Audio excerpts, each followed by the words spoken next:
What's shaking, Cowboys Nation? It's your boy, Mr. Rome, Cowboys Fan Talk, right back like I never left. What's good with y'all, man?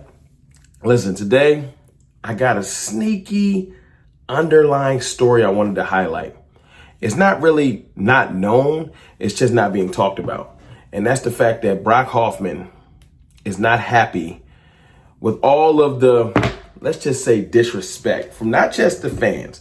And let's make no mistake, Cowboys fans have not been showing him a lot of deference. And I get it.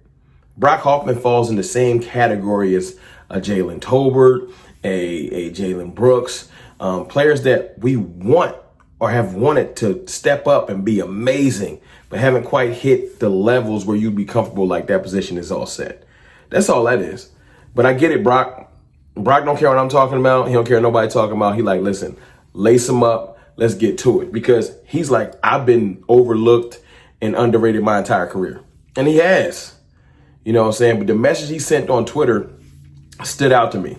You know what I'm saying? He posted something in January, basically saying, you know, it's year 3 and let's get back to work, right? He posted something in January that said, most hated, year 3. And you know I love most hated because Dak Prescott, most hated player in the NFL, Brock. So I feel you. Maybe the most hated lineman because everybody that wear the star is the most hated.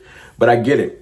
That message back in January, before all of the discussion, before the Robert Jones signing, before the Sadiq Charles signing, which I'm going to talk about in a second, is basically Brock saying, listen, I'm the most hated on this team, as in most overlooked. And you gotta fight with Jalen Tolbert because he hated too.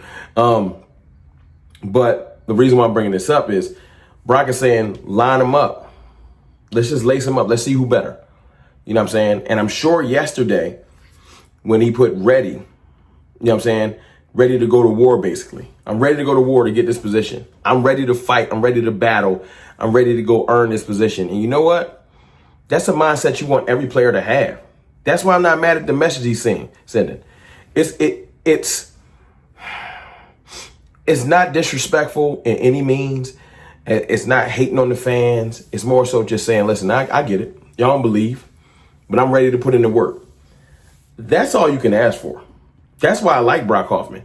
He brings a nastiness to the field. He do. Like, y'all have seen it.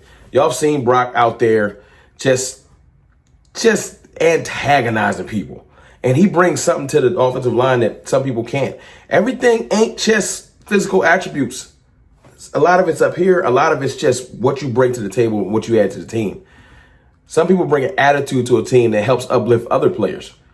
Brock Hoffman brings a nastiness to our offensive line that kind of permeates through the offensive line. And his mouth, pause, and his actions, he's a little chippy. But I think he gets people out of their element and off their game, which helps us in the long run.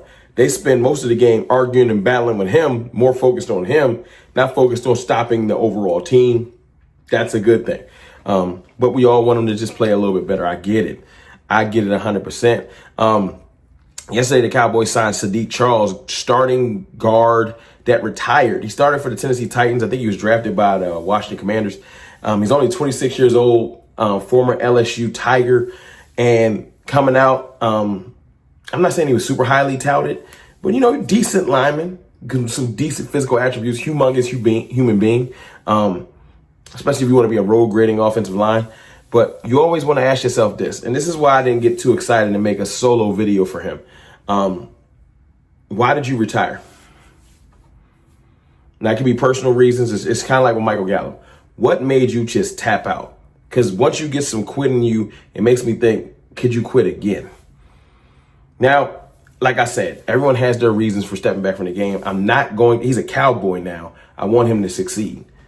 You know what I'm saying? Just like I want Brock Hoffman to succeed, and I would love for Jalen Tolbert and Jalen Brooks to succeed. Prove me wrong in all of my naysaying, all of my negativity, and show me, hey, man, I'm one of the better players in the league. Show me, prove me wrong. I promise I'll be just as loud in my praise as I am in my detractions. But Sadiq Charles is not a new needle-moving move. It could be a sneaky good move, possibly.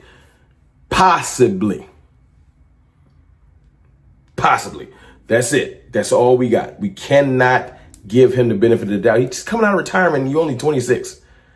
And it wasn't This dude just retired from what I understand, and now he back. So they worked him out. Maybe they think they can get him into tip-top shape, and he might be like the Cowboys, or like our kicker. You know what I'm saying? So maybe that's one of those situations where the Cowboys found another cheap player that has a lot of value, and I'll be like, wow, Stephen Jones, you're really good at bargain shopping. I'm keeping the job over Robert Jones. I'm better than TJ Bass. This is in Brock Hoffman's mind. And this ain't me trying to create dissension. I'm just saying, out of all of the battles, Brock Hoffman he got to the starting position. So, with all of the guards that could be battling for this Zach Martin position, outside of possibly drafting one, which is on the table. It's frustrating when it's on the table. You got Brock Hoffman is like, this is my job. You got Robert Jones, who we signed, not definitively going to make the team. You got Sadiq Charles, who we signed, who's not definitively going to make the team.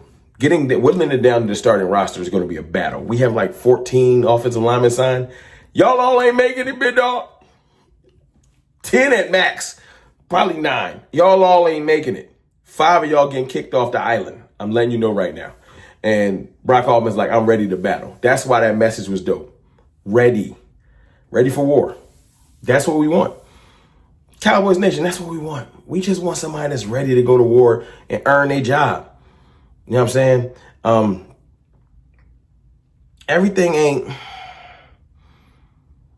Everything should not be given. We're not good enough as a team. And I think we have amazing talent, but we're not good enough with the results that we've put on the field for anyone to be walking out there feeling comfortable. Dak Prescott got Joe Milton that wants his job. And make no mistake, Joe Milton wants Dak Prescott's job. He wants to be the starting quarterback. Stories came out of New England that he wants to start a job. You got that. You got whoever we bring in for wide receiver 2 is going to want to be CeeDee Lamb. They just are. This is football. You know what I'm saying? At one point, Overshown was balling to the one point where Michael said, oh, I got competition.